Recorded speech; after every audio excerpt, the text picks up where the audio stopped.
Fala, coração de leão e leoas! Primeiro episódio do Simplesmente Gestão. Tem que ser simples, tem que usar a mente para fazer gestão. E nós vamos iniciar já aproveitando o início deste ano, falando do primeiro tema, que é planejamento. Como fazer um bom planejamento e como obter bons resultados através desse planejamento. Eu estive hoje falando com um canal de televisão a respeito de planejamento a longo prazo e eu vou aproveitar que o tema está fresco e vou falar para vocês o seguinte. Tudo que você mede de longo prazo e coloca métricas alcançáveis, fracionando esse período em períodos menores, fica muito mais rápido, muito mais simples para você alcançar a meta ou o objetivo que você deseja. Planejamento nada mais é do que você escolher um alvo, uma ação, um objetivo a ser alcançado para ser buscado aos poucos. Por exemplo, quero aumentar o faturamento da minha empresa em 2024 em 30%. Quais são as ações que eu vou desenvolver junto com a minha equipe para conseguir esse aumento de 30%? A primeira pergunta que eu faço para você, 30% é alcançável? É uma meta mensurável que você é capaz de obter? 30% talvez não seja muito? Você não vai exigir mais da sua equipe? Você tem pessoal suficiente para aumentar essa demanda e suportar o atendimento? Como é que está a sua capacidade de aumento? Porque dobrar faturamento, dobrar o caixa financeiro da empresa, isso é bom. Todo mundo quer. Mas primeiro você precisa saber se você está preparado para suportar a pressão que será este aumento. Você está preparado com RH para contratar mais pessoas? Tem espaço físico para eles? Como que está este planejamento? Algumas empresas, no começo do ano, já prevê que vai ter que mudar de prédio, por exemplo. Se aumentar 30% do meu faturamento, o prédio que está hoje não suporta essa capacidade. Porque se for uma empresa que trabalha com produto físico, por exemplo, vai ter que ter espaço físico. Então, o planejamento inicial, o planejamento do ano, ele precisa ser feito coletivamente, junto com a equipe. Todos devem participar do planejamento anual. Isso, o nome é esse, planejamento anual. Você deve chamar todas as pessoas que fazem parte da sua equipe, principalmente o nível estratégico, depois com o nível tático e também com o nível operacional. Quando você faz a junção dessas três esferas da sua empresa, você está falando com todos e comunicando com todos. E você vai ouvir o que cada um tem para este ano e o que deseja desse ano. E você vai ponderar com as suas expectativas. É como se fosse fazer um alinhamento de expectativa. E aí você vai ver quem pode suportar mais crescimento e quem está preparado para o crescimento. Porque, querendo ou não, todos nós temos que estar prontos para crescer. Mas crescer, como lá na sua juventude, dói. Crescer dói. Por que que dói? Porque exige energia, exige foco, disciplina e muita sinergia entre as equipes. A comunicação, então, vai ser exigida em todo momento para que seja mais assertiva, para que seja clara, que seja objetiva e que não tenha tantos ruídos para que cada nível estratégico, tático e operacional alcance suas metas e seus objetivos. Olha só, falando em planejamento de longo prazo, me veio na cabeça um exemplo muito prático disso. O Jeff Bezos, dono da Amazon, ficou por 20 anos trabalhando com um planejamento de longo prazo e olha só que legal, o planejamento dele estava exponencial, mas o caixa da empresa e o DRE dele estava sempre no negativo. O que não quer dizer que a saúde financeira da empresa estava fraca, muito pelo contrário, ele fez um crescimento sustentável ao longo dos anos. E foi crescendo em desenvolvimento, em pesquisa, investindo em novos equipamentos, em novas soluções. E aí ele foi sustentando esse crescimento ao longo do tempo.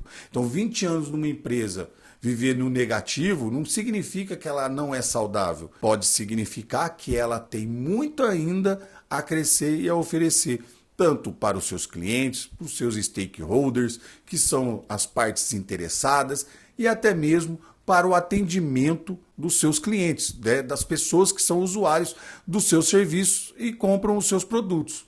A Amazon é muito mais do que uma plataforma de compra. Hoje ela é também uma empresa que dá suporte para as outras empresas. Então, depois nós fazemos um outro episódio falando só das coisas que a Amazon tem oferecido aí para o mundo todo. Voltando agora para o nosso planejamento anual, janeiro é tido o mês do planejamento. Janeiro, fevereiro. Muitos dizem que no Brasil só começam depois do carnaval. Mas olha só, isso aí é para aquelas pessoas que não têm comprometimento com o sucesso, não têm comprometimento com a sua equipe e sabe muito bem que precisa fazer aquilo que dá trabalho, aquilo que muitas vezes é chato, mas é o que gera resultado a médio e longo prazo. O brasileiro tem uma mania de imediatista. Isso, quer as coisas para ontem. Não tem o costume de fazer o planejamento de longo prazo porque ele quer o resultado assim meio que imediato. E muitas vezes tudo que você quer rápido sai caro. A médio e longo prazo, o preço, o custo disso dobra. O que é mais fácil você fazer? Ter o trabalho, ter a dificuldade logo de fazer o planejamento, de buscar as informações necessárias para buscar essas mudanças e buscando mês a mês bater esses resultados ou pagar o preço mais caro lá na frente. É essa reflexão que nós brasileiros temos que fazer. Vou usar um exemplo prático seu aqui, ó. Planejamento financeiro pessoal. Todos nós devemos fazer um planejamento financeiro pessoal. Porque se acontecer alguma coisa no meio do caminho, no meio do percurso, se você não estiver preparado, pode ser que custe um preço muito alto de você ter que se desfazer de algumas coisas para poder arcar com essas despesas lá na frente. Desfazer às vezes de carro, terreno, casa, enfim, aplicações financeiras.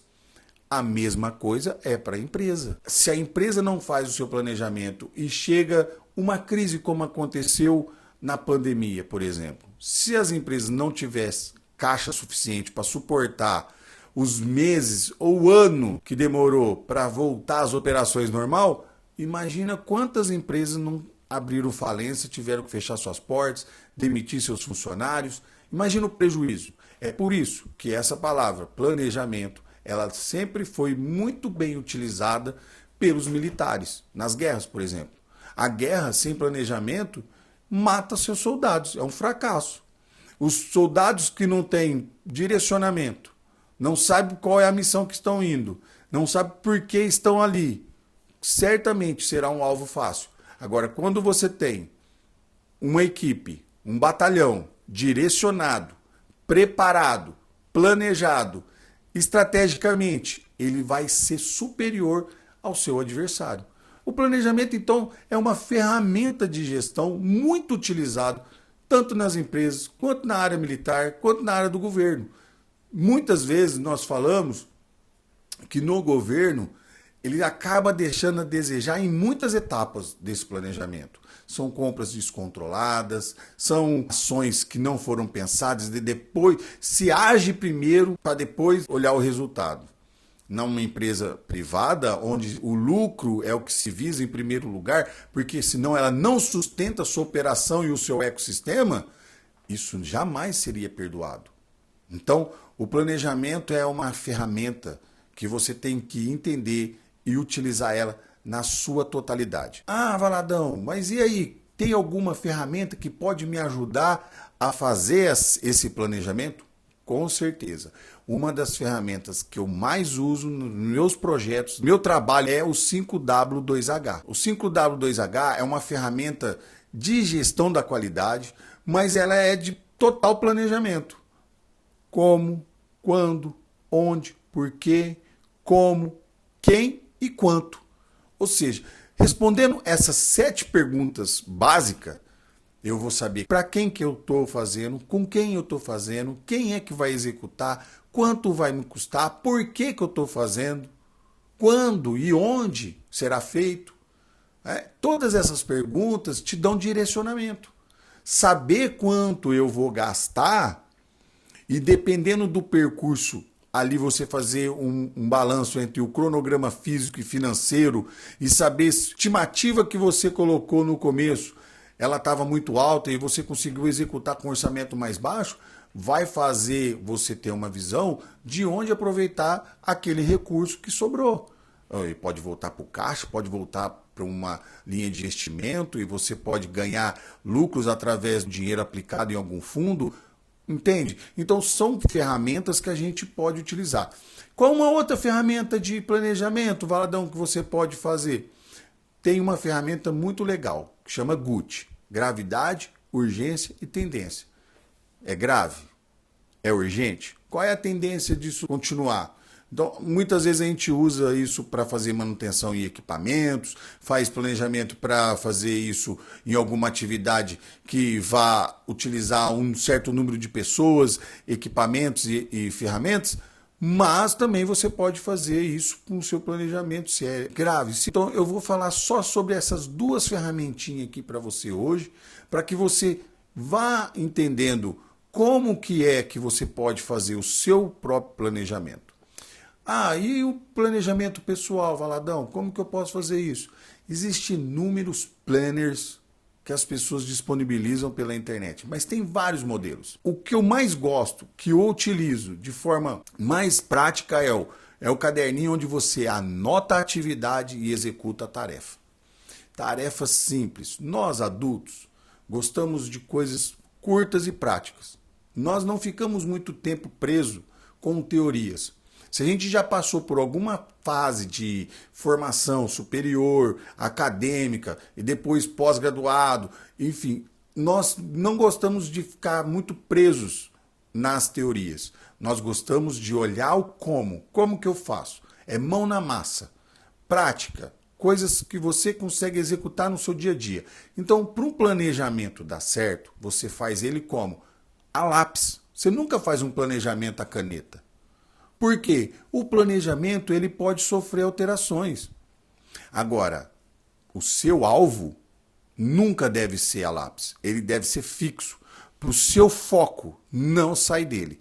Então, se o foco é aumento de 30% no seu faturamento, você vai desenhar um planejamento e vai desenhar isso a lápis para você ir alterando ao longo do caminho. Mas o alvo, o objetivo final, que é 30%, ele não pode mudar. Então, isso é para você ficar gravado que no planejamento você pode sofrer alterações ao longo do tempo.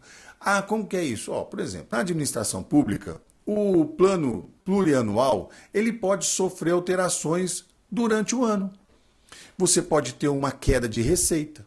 Ou a gente, numa empresa privada, por exemplo, pode chegar a uma crise de combustível, uma greve dos caminhoneiros. Algo desse tipo vai fazer com que o seu planejamento seja revisto. Por que eu citei de fazer a lápis? Porque você pode apagar e refazer ele. Mas o seu alvo, que era de aumentar 30%, ele não pode ser mudado. Porque se toda hora você muda o alvo, significa que você não sabe o que você quer. É aquela velha história da Alice no País das Maravilhas. Se ela não sabe para onde vai, qualquer lugar serve. E é isso. Se uma empresa não tem um planejamento, não tem uma estratégia, não tem um direcionamento, você não sabe para onde você está indo.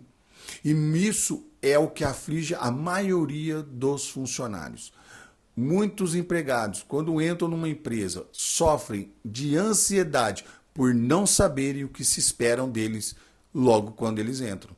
É necessário que você entenda que até essa comunicação de deixar claro para os seus colaboradores, para os seus stakeholders, o caminho que você está indo é essencial para a conquista do sucesso de um planejamento eficaz e eficiente. É por isso que um consultor ele é muito importante para fazer um diagnóstico de como está a saúde da sua empresa, para onde quer que você pode ir e quais as ferramentas que vão te auxiliar no melhor caminho para você seguir. Tenha sempre pessoas que estão do lado de fora do seu negócio para olhar com um olhar mais crítico do que você que está lá dentro. Esse é um segredo que muitas empresas usam quando chamam um consultor para olhar para o seu negócio e dá um diagnóstico. É como você ir numa consulta médica. O médico te olha, mas antes de ele te olhar, ele pede o que para você? Um exame. E é aí no exame que ele vai identificar qual é o tratamento correto que você precisa. Assim é um consultor. Ajuda as empresas a fazer o seu planejamento. Primeiro vai olhar a saúde da empresa. Primeiro vamos olhar quais são os números, como que você está com seus colaboradores, qual é o nível de formação desses colaboradores, como que está o clima organizacional. E aí sim traçar um plano de treinamento, desenvolvimento ou corte de funcionário. Porque dependendo da empresa, às vezes você está com um número excessivo de funcionário, você precisa fazer um corte para adequar o seu orçamento. Por exemplo, nós tivemos agora a reforma tributária. Nós precisamos saber se dentro do seu negócio, como que você está de saúde fiscal. Então, o consultor, ele vai olhar clinicamente para o seu negócio e vai te dar um diagnóstico. Ah, mas nem sempre como eu vou no médico, eu tomo o remédio. Ok, você tem duas escolhas. Tomar o remédio que o consultor vai dar para o seu negócio ou fazer o tratamento na dor. Se continuar sentindo a mesma dor por um longo período e às vezes pode dar certo, como também pode não dar. Esse foi o primeiro episódio do Simplesmente Gestão. Foi simples, usamos a mente e fizemos gestão. Espero que tenham gostado. Se inscreva no nosso canal, clica aqui no curtir, compartilha com seus amigos que tem um negócio, que sabe que esse conteúdo é de valor para ele e fala para mim aqui qual das duas ferramentas você já tinha ouvido falar. Um grande abraço e até o próximo episódio.